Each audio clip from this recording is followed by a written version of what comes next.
Hello and welcome to The Real Questions, a program featuring opinions, facts and advice from academics and industry experts. I am your host, Dawn Franklin, and today we will be discussing globalization, mergers and acquisitions, and the trade industry.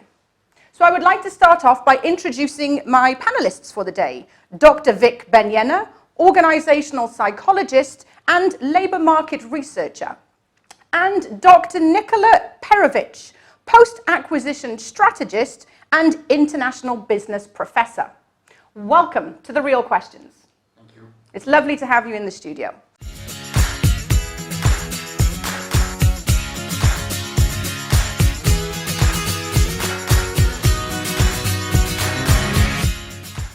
So in your professional opinions, are there potentially any ways to reduce trade deficits given the current climate right now?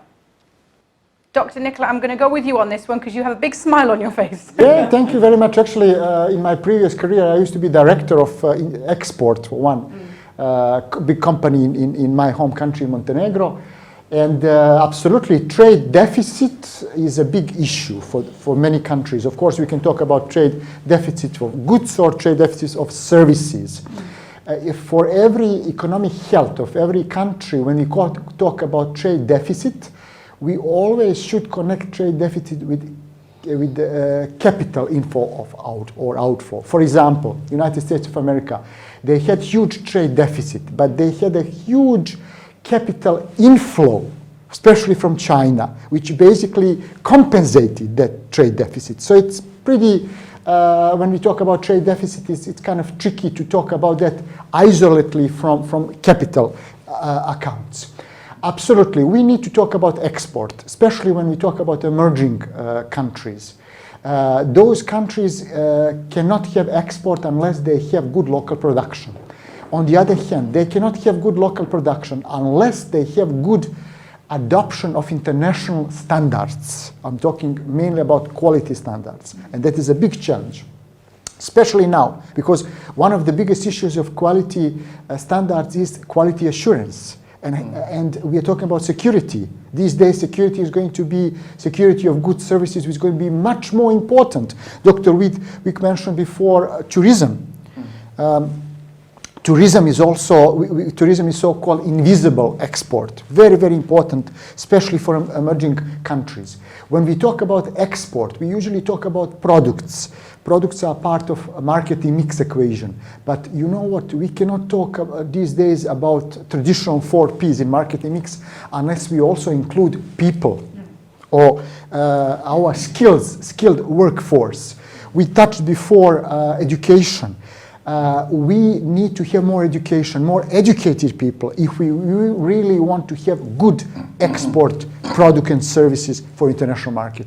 So many challenges.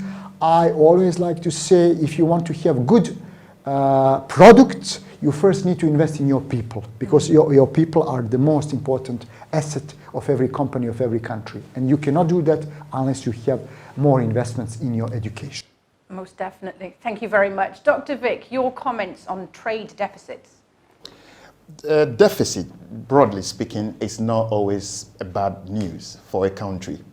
A country can intentionally run budget deficit in order to finance this deficit, which creates jobs, which creates income to circulate in the country. But when you look at trade deficit, you're looking at the difference between your export and your import. So to put it in a layman's term, if your import is more than your export, you have a deficit.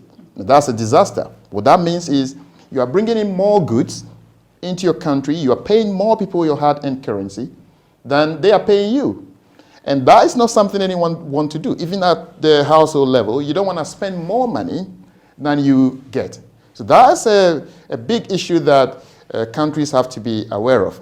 But as to whether this is going to expand, and I mean trade deficit, is it going to expand in light of the COVID-19? To some extent. If your country's GDP, as far as the export-import composition is concerned, if a huge amount of that comes from areas or industries that are affected by the COVID-19, then yes, you're going to have an expanding trade deficit. For example, aviation. If you're not able to bring in more tourists into your country, then those tourists are not going to bring in foreign income.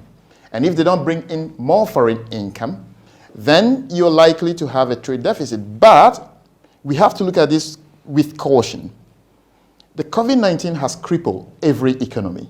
So although tourists are not going to come to your country, the same way your tourists are not going to go to other people's country either. So there will be a fine balance there, all other things being equal. But this is purely theoretical. In reality, if your country depends on items flowing in and items flowing out, you rely on cargo, air cargo or sea cargo, or logistics for that matter, then you can experience trade deficit. And I think China definitely is going to have a trade deficit if they are not able to respond very quickly to find ways. But the COVID-19 is not for only one country. It's for everyone. So I can see that, without doubt in my mind, there's going to be a potential trade deficit in various forms across the globe. Watch this space. Watch the space. Lovely. Thank you very much.